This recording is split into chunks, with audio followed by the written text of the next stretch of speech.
Hello, everyone. Welcome back. I'm sorry I have not posted for about a week and a half. I was a little bit under the weather, but I'm back. And today we're going to look at a very good game played by a student of mine, Sudeep. Sudeep played in the Charlotte Open a week ago. He reached a new high. He's now rated 1535. And this game is probably his best tournament game ever. So let us take a look. He had white pieces. He's playing against someone rated a little bit over 1500. Um, Actually, in the mid 1500s. Um, and we have Sicilian defense. E4, c5, knight f3, knight c6. So deep plays the open Sicilian with pawn g4.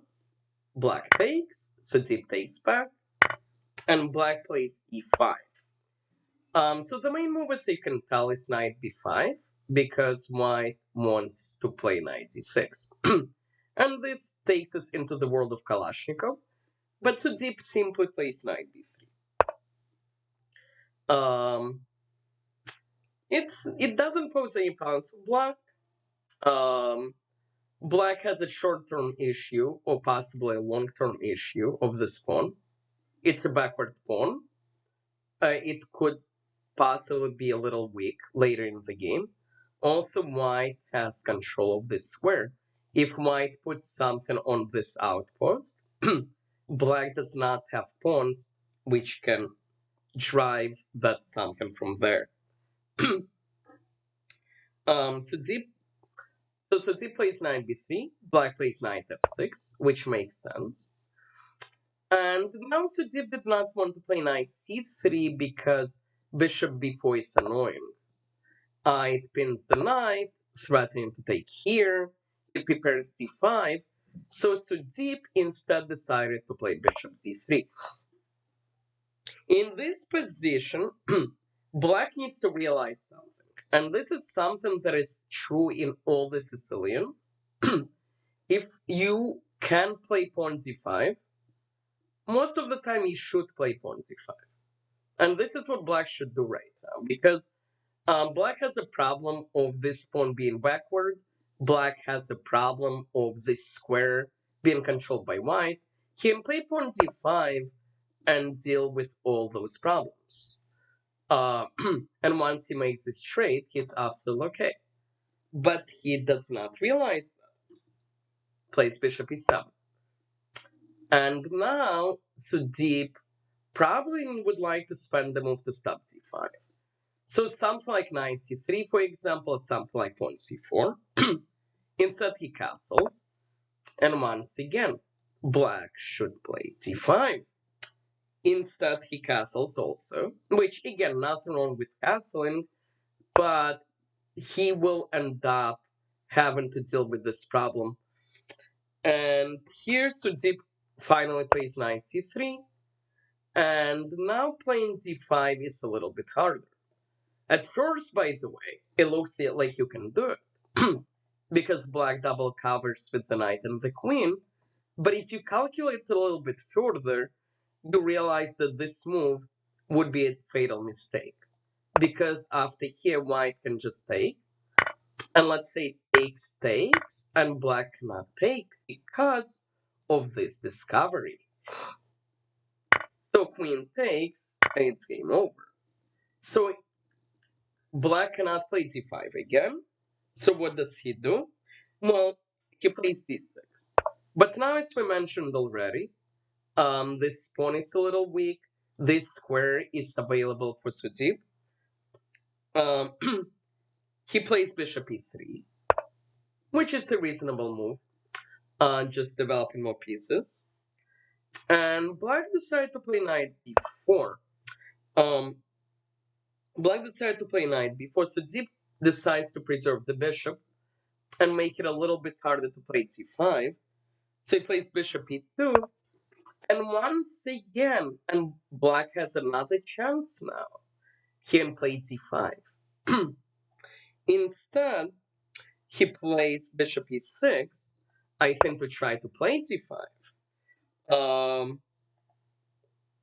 Sudeep plays queen d2, which makes sense. It connects the queen and the bishop. It connects the rooks. And once again, in this position, black should consider playing d5, but he never does. Plays pawn a6. And the problem with pawn a6, well, besides for the obvious not playing d5, is it also creates some weaknesses on the dark squares. So they brings the rook into the game, making d5 more difficult. Black plays queen c7, connecting the rooks. So deep drives the knight away, pawn a3. The knight goes away, and now Sudeep puts the knight on d5. And that's a very good knight. It sits in the middle of the board. For obvious reasons, black cannot take with the knight because we take back and we fork. So black decides to take with the bishop. Sudeep takes back, attacking this knight. The knight drops to b8. And the knight has a dream of doing this and this. And Sudeep decides that he would like to expand. So he plays rook ac1, and he has a dream of playing c4, maybe c5, and then creating a passed pawn over here. And black has a pawn majority on this side, so he should work on this side. He should move the knight at some point and play f5. Instead, black plays h6, which I don't understand. It seems like a semi-weighted move. Sudeep continues with his plan pawn c4. Black plays b6. I'm guessing he didn't want to allow c5. And in this position, it's actually kind of interesting. Sudeep plays a human move. He wants to make c5 happen, so he moves the knight with the idea to play b4 and c5. If you notice, computer wants to play c5 right away.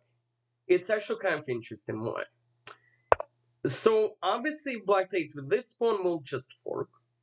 But the question is, what happens if black takes with this pawn? Well, now we can sacrifice. Black takes back. Now we fork. It looks like black is doing fine because he just wins a pawn. But if you look at this position in the end, takes, although black is up a pawn, computer thinks white is up 2 pawns. This pawn is a little bit weak. White has 2 bishops. White has much more active pieces. Some black pieces are just not playing chess right now. And this is very, very good for white. So Sudeep didn't do this. He played the more human move. He played knight a1 because he wants to play b4 then c5. Black responded in a very, very passive fashion. He saw that this was coming, and he's trying his best to deal with this, but he's not causing any trouble of his own. So after rook d8, Sudeep plays pawn b4, and he's preparing c5. Black tries to develop knight d7, trying to slow things down, but again, knight b3. And again, Sudeep is building up, and black is not doing anything about his extra pawn on the right side of the board. So knight b3, queen b7, which again gets the queen away from this line, but allows Sudeep free reign to do whatever he wants. And now Sudeep plays a very interesting move. He plays bishop f3. The idea is now if he plays then black ever takes, he can push, open up the bishop. And this is an interesting idea which now happens because black can play e4 with tempo. But the downside of playing e4 is it opens this diagonal for the other bishop. and gives the white knight this square. So deep actually wanted to provoke e4, which is a very cool idea. Black does it. So deep goes back, but now again, we have this diagonal, and we have this square, which is really, really nice. Black plays rook a8 to try to slow c5 down. So deep improves his knight, knight d4. This is a very nice knight. He might end up going here next, with attacking the bishop and putting pressure on the king. So knight d4 is very nice. Black puts his own knight on e5. That looks like a pretty good knight also. So deep plays bishop f4 to try to get rid of that knight. Black plays knight fd7. And so deep continues to work on the other side to prepare c5. And black here went a little bit crazy. He finally decided that he needs to create counterplay, plays g5. The problem with g5 is now black king is a little bit open. For the time being, so deep simply saves the bishop. Black decides to reverse his bishop over here. So he plays bishop f8. And now, so deep plays a very, very nice move, pawn h4, to try to open up the scheme. Black tries to keep things together by playing pawn f6. He didn't feel like taking because, well, this opens up. This king just is missing all kinds of defenders. So black tries to keep things together with pawn f6. But now so deep takes. And now the knight, because there was a downside to pawn f6. If you remember, this pawn covered the square. So now after f6, so deep has access to e6. So after takes, the knight jumps in. That's a very nice knight. And now after knight e6, black saves his rook, rook e8. And now so deep continues to build up, and he plays a very nice move, rook c3, with the idea to bring the rook across into the attack, the so-called rook lift. After rook c3, black brings the bishop in, and now so deep comes up with a nice idea. First, he trades off this bishop, which at first seems to make no sense because we have a good knight, but the idea is he is getting rid of one of the defenders of the king. So he takes the bishop. Now he brings his bishop into the attack with tempo, bishop h5. The rook saves itself, and now he sacrifices on g5. And the logic is, although black will be up a piece, black king is open, and white queen is coming, white rook is coming, and life is just going to be very, very good. So takes. The problem is these guys are being forked.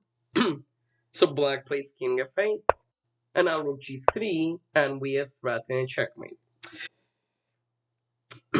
Black plays knight f6, but of course the knight falls. So deep is now simply up material, and in addition the king is still being chased around. Black decides to block with the knight f7. So we could take and take here. So deep decides to play this in a slightly different fashion. He checks, forcing the king to move. He checks again. He checks again, and these guys connect here. And this game went on for another several moves, but so deep ended up winning. So this game saw some positional chess. This game saw some tactical chess. So a couple of important ideas which I need to discuss. So first, if you ever play Sicilian, you need to remember this idea you need to remember this idea that if your opponent lets you, playing d5 could usually be good. And black had several different chances to pull this off. Um, and the other idea to remember, um, is a lot of the time, if you have more pawns on one side of the board, you want to work on this side. So Sudeep realized because he has these pawns over here, he wants to start an attack. And black never did the same thing on the other side. And then the last thing you need to remember, it's something obvious. You cannot um, once you push a pawn, you cannot take that push back. For example, here black plays e4, which looks great in the short term, but it gives Sudeep control of this square and control of this diagonal. And then a few moves later, black plays g5, which attacks the bishop, but in the long run it gives Sudeep a chance to open up the king. And lastly, when black plays f6, it solidifies this pawn, but it loses control of this square. So whenever you push a pawn, ask yourself about the long-term consequences. And one last lesson that I want you to take away from this. When you have superior attacking forces, something that we have in this position, we have a bishop in the attack, we have a queen getting ready to attack, we have a rook getting ready to attack, you can start to look for sacrifices. And so Deep finds a sacrifice and wins this game shortly thereafter. Okay, this was a great game. So great job to Sudeep. I hope you all learned something from this. I will be back with more exciting material soon. Thank you very much. Please like and please subscribe.